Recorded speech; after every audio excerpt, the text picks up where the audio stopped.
All right, welcome back to the program 360 Sports on Trust TV. I am Emmanuel Fashimi. Like I said, we have a lot of stories lined up in the program. It was action-packed weekend in Nigeria, in Europe, in other sports, not just football alone, volleyball competition, African Championship going on in Nigeria, and it's not really good news for Team Nigeria in their first game. And we'll be looking into that and other stories on the program. All right, let's begin from the volleyball championship that is ongoing in Nigeria. That's the age grade championship, African Women Under 17 Volleyball Championship going on in Nigeria, where Nigeria lost their first game by 3-0 to the Egyptian team, and it was a painful one. Later on today, they will be meeting Cameroon in a make-or-mark clash. The winner of that particular game later on today will face Egypt in the final. And I have Isaac Omediji all the way from Niger State joining me on the program via Zoom. Isaac, welcome to the show. Team Nigeria lost their first game 3-0 to Egypt in the Under 17 African Women's Volleyball Championship, which is not a good one. But later on today, they will be taking on Cameroon to determine who plays Egypt in the final. Well, good morning, Manuel, and thank you for having me this. I guess it was a disappointing one. We know that, yes, the Egyptians are a powerhouse when it comes to volleyball on the continent, but we expect that our girls, with the experience they've gathered and with the experience of the manager, the coach, who has been doing a lot for them, we expect that they will have been able to get a better result. But they were not there at all. The Egyptians showed superiority in all aspects of the game. And for the Nigerian coach, he blamed it on lack of concentration. My question is, what made them lose that concentration to have lost 3-0, 3 sets completely to the Egyptian ladies? So I hope that while playing Cameroon today, the concentration will be full. The technical crew will be able to ensure that they are fully dedicated and committed to the game entirely, not just for the first set, second set alone, but entire duration of the sets. So that, let's see if going back to play Egypt will be able to learn from the lessons of the first game and get them defeated, because we need to move forward from this stage so we can at least go far or in the competition in future endeavors. Yeah, in future endeavors, if you look at it, the Egyptian has shown their power, they've shown their skills, their strength, and they show their top side. They won 2 games, they have 6 points in the kitty as it stands, and now Nigeria and Cameroon will do the battle later on today. What are your expectations towards that game? Because the winner of this game plays Egypt in the final. There are just 3 countries participating in the Under 17 Women's Volleyball Championship. So whoever wins today's game have that ticket to play Egypt in the final. And I know you are looking forward to that. Sure, I'm looking forward to that so we can see if we will get a sweet revenge.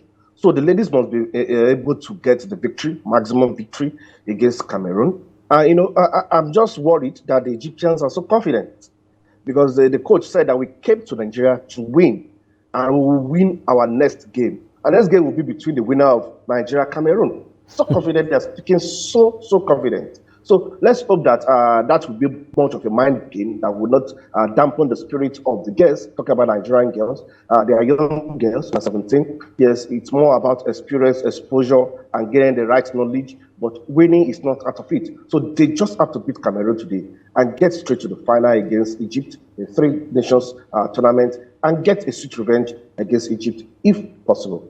Okay, and get a sweet revenge against Egypt. They have Cameroon to contend with before they will face Egypt in the final. Still talking about other sports, not football now. Let's go straight. This also happened in Abuja here. MFM, representative in the FIBA BAL women's competition, where the qualifiers is ongoing. They lost their game, their first game in that particular competition. It wasn't a good one. It happened in the city of Abuja. Under 17 women lost their, not Super Falcons, I beg your pardon, it's the basketball now, the FIBA Afro basketball, where they actually lost their first game. And it's not a good one at all. Isaac, if you look at it, MFM did so well when the Women's Basketball League final went down in the country from the Savannah Conference. They qualified from the Atlantic Conference, I beg your pardon, and now they lost their first game in the qualifiers. You see, playing in your local league is a different ball game from playing on the continent. And your local babes, as they are popularly called, have tasted what it is like to face a superior power on the continent. Unfortunately, I don't think the Aspak team from the Republic were that superior over the girls from Nigeria. However, having led the first two sets, you'll have expected that the MFN girls would be able to go far as possible to get the victory against Aspak ladies of the Republic. Unfortunately, they were able to do that. It was a turnaround situation for the ladies, and the Benin Republic ladies got it, and it went out the favor. I mean, out of the hands of the MFM ladies, and this is not good enough because you have led well. What happened? Are you feeling so? Did they feel so confident? Did they think they have gotten it right? Did they think that because it's just Benin Republic, you don't expect that there will be quality game from Benin Republic? This is basketball, not football. Even on the pitch of football, the Super Eagles today can be beaten by Benin Republic, unfortunately. So this is basketball where you probably don't even have much knowledge about your opposition. So going into such games, they need to give everything. And for the Olukoya babes, I still expect a lot from them. Remember that they need to qualify for Cairo in Egypt, where they will play a bigger and larger African continental game. Yes, of course. It is the BAL Africa, that is the Basketball League Africa qualifiers. And for the Olukoya babes, they lost that game 53-48. It ended in favor of Aspak ladies of Benin Republic. Let's see how they progress in the qualifiers. The qualifiers is still ongoing. Everything started on Sunday here in the city of Abuja. Okay, let's leave that story now and talk about the Super Falcons proper, where they had their first training session last night. That was on Sunday night. When they touched down in Praia, that is in Cape Verde. Now, the reverse fixture will be coming up on the 5th of December, that is Tuesday, tomorrow. Now, the Super Falcons had their first training session on Sunday night. Now, the coach of the Cape Verdeans has been talking to us that a lot can change in the reverse fixture. I don't know what this team will do to erase a 5-0 bashing. Well, it's football. We've seen that with PSG. PSG and Barcelona. It ended 6-4 in favor of PSG, and they made it through the miracle, another miracle in the Champions League. But do you think that kind of a miracle will happen between the Super Falcons and Cape Verde in the reverse fixture of the 2024 Women's Nations Cup qualifier that will happen in Morocco? Not even in my dreams, and not also even in the dreams of the Cape Verdean coach. Not the Super Falcons. No, it's not possible. No, we see there's nothing that is impossible in football, but there are some things that are constant key. I don't see the Super Falcons losing 5-0 advantage to Cape Verde. This is not South Africa. This is not Cameroon. This is not Morocco. I would have been worried that okay, maybe any miracle can happen in the game against these three sides I just mentioned. But against a Cape Verdean team, no. The worst result that the Super Falcons can get in that game will be a draw. And remember, they gave a good account of themselves in Abuja. And scoring as much as 5 goals is good. But I also know that this is not the best of our Super Falcons. The best of the Super Falcons will have trashed Cape Verde by 11 goals to nothing in that first leg in Abuja. But 5 goals is not bad. Every country is trying to come up. So probably Cape Verde is also trying to come up. So for the coach, it's good to dream. It's only dreaming. I don't think it comes to reality. Okay, it's good to dream, and it's only a dream. That match will be coming up on Tuesday, right in Praia in Cape Verde. Let's see how it goes. First leg ended in favor of the Super Falcons of Nigeria, 5-0 thrashing. They demolished the Cape Verdeans here in the city of Abuja. All right, let's leave that story now. Let's talk about continue with the round leader game, but this time we'll talk about the men. Now we'll begin from the MPFL, the Nigerian Premier Football League, match the 11 actions happened over the weekend, and it was a sweet one in Kano, not Kano now, that is in Gombe State, at the Pantami Stadium in Gombe State. One record that is going to stand for a very long time before it can be raised was set in that particular game. First player in the Nigerian Premier Football League to score 5 good goals in just one game, and in the first half scoring 4 goals alone in that particular game, and a 17-year-old boy who plays for Kano Pillars, Abdullahi by name. Fantastic one. I think the Nigerian Premier Football League is living up to his billing. Isaac, before we look at the result quickly and then the table, what really happened in Pantamis, at the Pantamis Stadium in Gombe is a testament that the league has improved a little bit. Even Octopus wouldn't have predicted what happened at the Pantamis Stadium. That is just a fact. And personally, I wouldn't have even seen Kano Pillars getting that kind of wide margin against Gombe United. It's a northern derby, and I know that probably would have seen probably a 2-0, 2-1 victory, the best probably for Kano Pillars. But the Kano Pillars didn't just win the game, they won by massive 5-2. And that 5 goals was scored by a certain Abdullahi. One player scoring 5 goals. And just as you said, it will take a long time for that record to be broken because it's very hard to come by in this league. Probably maybe the highest you can see in a league is hat-trick by a player. But now you have scored 5 goals in a game. Massive one. And this is, coming back to compensate, let me use a language, Kano Pillars for the draw they got against Bender Insurance, the game prior to the Gombe United game. Remember, it was a goalless draw at the Sanabacha Stadium, where Amas Obasoge was very wonderful with wonderful saves, and even saved a penalty towards the end of the game from talisman midfielder Rabiu Ali. So for Kano Pillars, a wonderful result and a good one for the league. Yes, good one for the league. Abdullahi scored a glut of goals right there. 5 goals into that by one player, 17 years of age. Let's see how that record will be broken in the Nigerian Premier Football League. Okay, let's have the results. Let's look at the results of all the matches that were played. Doma United beat Niger Tornadoes 1-0. Enyimba also defeated Sunshine Stars 1-0. Bendel Insurance, it was at the dying minute of that game. Bendel Insurance got the lone goal through Sage. It was 1-0 against Lobby Stars, who were at the top of the table before that game. Akwa United and Kwara United played a 1-1 draw. Bayelsa United also played a 2-2 draw with Abia Warriors. Remo Stars pipped Plateau United 1-0. Shooting Stars and Heartland FC of Owerri played at a goalless draw. Sporting Lagos beat Katsina United 1-0. Gombe United lost at the Pantamis Stadium to Kano Pillars 5-2. One man scoring, 17-year-old Abdullahi scoring the 5 goals in that particular game. And Rangers International versus Rivers United game was postponed because of a Rivers United continental engagement where they lost. We'll get to that story in the course of the sports program on Trust TV. All right, let's quickly look at the table. Let's see how teams are standing in the Nigerian Premier Football League table after match the 11 games. We have Remo Stars, who are now at the top of the table with 22 points, and Doma United, who occupied the table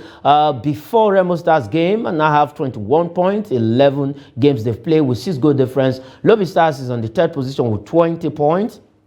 Enyimba is on the 4th position, now gradually climbing with 19 points. Shooting Stars is on the 5th position with 18 points. Bendel Insurance is on the 6th position with 17 points. Kano Pillars now climb to 7th position with 16 points. Abia Warriors also have 16 points on the 8th position. Enugu Rangers has not played their match 11, has 15 points. And Sporting Lagos have 15 points on the 10th position. Let's look at the flip side of the Nigerian Premier Football League table. Match 11, the table, let's see how it stands. Kwara United has 14 points, occupying the 11th position. Plateau United is on the 12th position with 13 points. Sunshine Stars 13 points, 13th position. Katsina United on the 14th position with 13 points and -1 goal difference. Gombe United is on the 16th position. Rivers United, who has not played, who has played a lesser game, is on the 15th position with 12 points. Gombe United 16th position with 12 points. Akwa United, then we have Heartland FC of Owerri on the 20th position with 7 points. That's how the league went over match day 11. Now, as it quickly, I think the league has improved in terms of let me say, in terms of competitiveness. I don't know if you see it that way. Yes, I agree, because looking at the first 3 clubs on the league, on the top of the league, by the time the next game is played, that table will still change.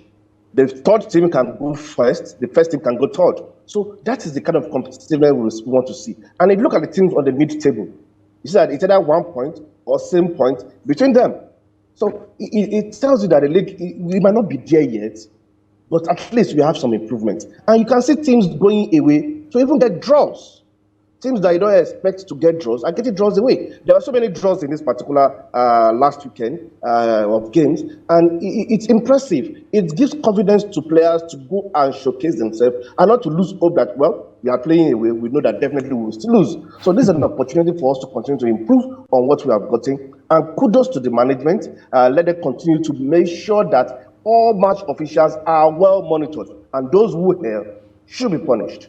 And those who erred should be punished. All right, for match 11 in the Nigerian Premier Football League, it was a good one for Kano Pillars. Congratulations to them for winning emphatically 5-2 against Gombe United. And one man, kudos to Abdullahi, is the 17-year-old guy who was promoted by Mekeba to the senior team. He's from Kano Pillars Feeders. They promoted him, and this is his first season in the Nigerian Premier Football League, already having 5 goals to his name when the league has not even ended. So probably he might just be in contention for the golden boot at the end of the season. Okay, let's leave the Nigerian Premier Football League. Let's leave the shores of the country and head straight to Europe. We'll start with the EPL, where actions also went down in the English Premier League. With Manchester City, well, for Tottenham, they had to bounce back after 3 defeats. On the back of 3 defeats, they have to prove that yes, they are a team to be reckoned with.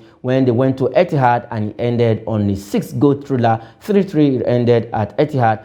Tottenham continued to be a pain in the neck of Manchester City. Okay, but let's look at just some of the results in the EPL that went down on Sunday. AFC Bournemouth and Aston Villa played a 2-2 draw. Chelsea trashed Brighton even with a red card, 3-2. Liverpool and Fulham, 7-goal thriller, 4-3. West Alexander-Arnold getting the last goal for Liverpool in that game. West Ham United and Crystal Palace played a 1-1 draw. And like you heard, Manchester City and Tottenham, Kluvgeski getting that equalizer for Tottenham Hotspur to make sure they left the Etihad with a point. Now, Isaac, before we look at the table, I think the game between Manchester City and Tottenham, well, fantastic one. Tottenham continues to define that meeting between them and Manchester City. Manchester City don't normally, even when Pochettino was with Tottenham, don't normally have that edge over Tottenham, and they continue that under Postecoglou. Yes, if there's any club side that have taken more points of Man City in the last few years, let's say 5-6 years, it's Tottenham Hotspur. And again, they proved that yesterday at the Etihad, where Klubczewski in the 90th minute got the equalizing goal via a header, and that silenced the game and ended it 3-3. Yes, it might not take anything away from Man City much, but it took something away from them, because Arsenal are already on the top of the league. It was 4 points prior to that game. You know, a win will have reduced it to just a point. Now it is now 3 points at the end of the game against Tottenham. And in the EPL, 3 points is massive at times at the top of the league for a team that will be consistent. If Arsenal will be consistent, that will be a massive one for them. So for Man City, they just met their bogey team again, a team that always give them a headache. And it's obvious now that they are third on the table, with Liverpool massively. At the point, it was 3-2 in favor of Fulham towards the end of the game, but 2 late goals for Mano and as well as Alexander-Arnold. Alexander-Arnold got two wonderful goals, and it ended 4-3 in favor of Liverpool.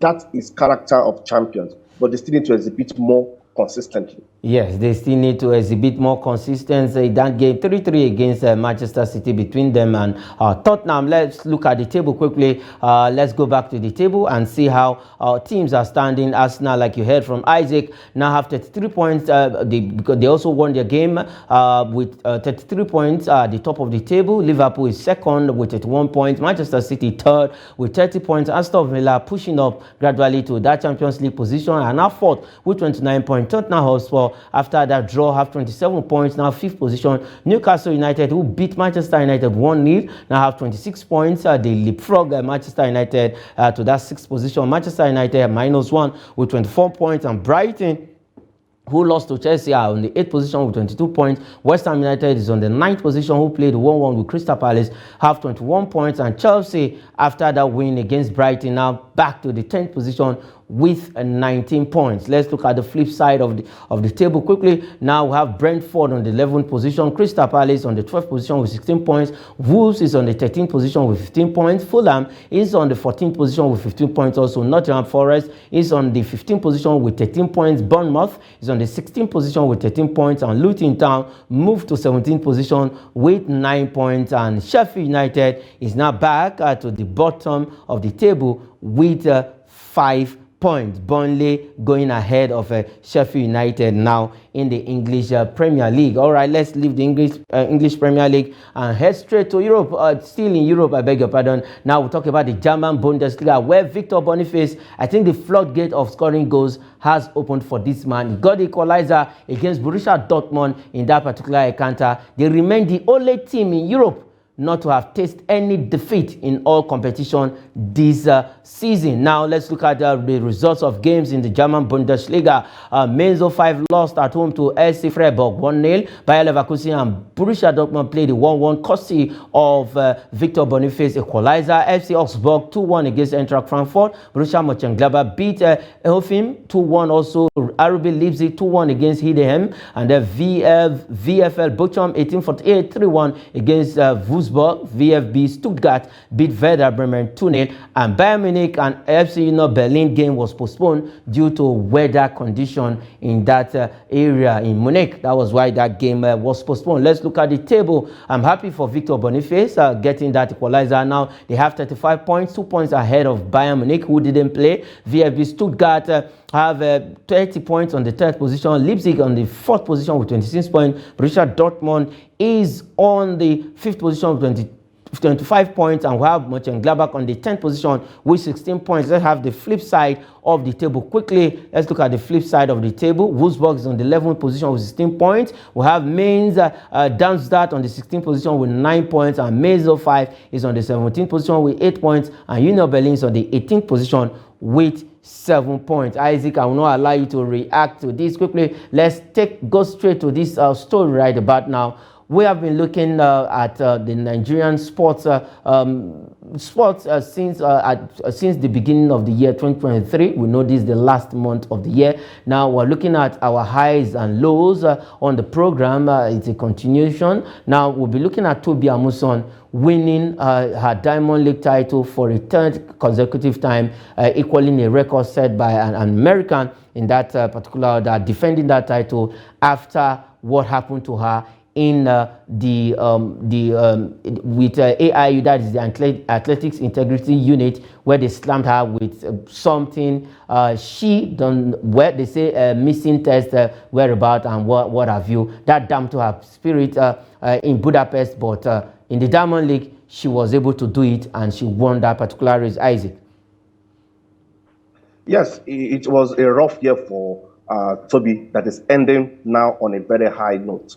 And if you are not someone who is strong, what happened to her with the Athletic Integrity Unit is enough to dampen her morale throughout the year, that she will not be able to even defend the Diamond League. But here we have celebrated a Tobi Amusan who has, carved a niche for herself in athletics across the world, not just on the continent of Africa. She won it in 2021, 12:49 seconds. She won it last year, and she won it again this year, 12:33 seconds. So it's massive. And to have even won it over Pichoriku Camacho was the best for me, because she has been, a great threat to Tobi's Amusan's performances and achievement and record she has been targeting. Thank God she's able to, put her where she belongs now. And Tobi again is riding high. But if you look at everything that has happened to her, she said it almost kept her at bay.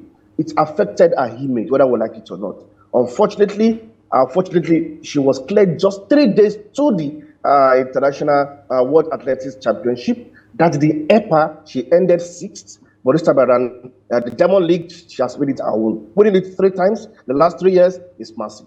I hope she can go again one next year. Okay, the last 3 years is massive. Now, on the general note, quickly, what is your rating in athletic sport for the year 2023? Have we really done? If you are to rate athletics in the year 2023, where will you rate? What number will you rate them with? out of 10, I would say 5. And that's because we had the talent. We saw the talent at the National Sports Festival. We saw it at various meets. We expect that when we go to the World Athletics Championship, we will explode. Come on, it didn't happen. Okay. And that was a very big minus for athletics for me. Okay, that was a very big minus for athletics for you. I think the year 2023 has been tremendous in some area, in some sports for Nigeria, and in some other areas we were really not there. All right, that is where we'll leave it on the show, 360 Sports. Isaac, thanks for joining me on the show this lovely Monday in the city of Abuja. Thank you very much. All right, that is it on the program. I am Emmanuel Fashimi saying thanks for watching.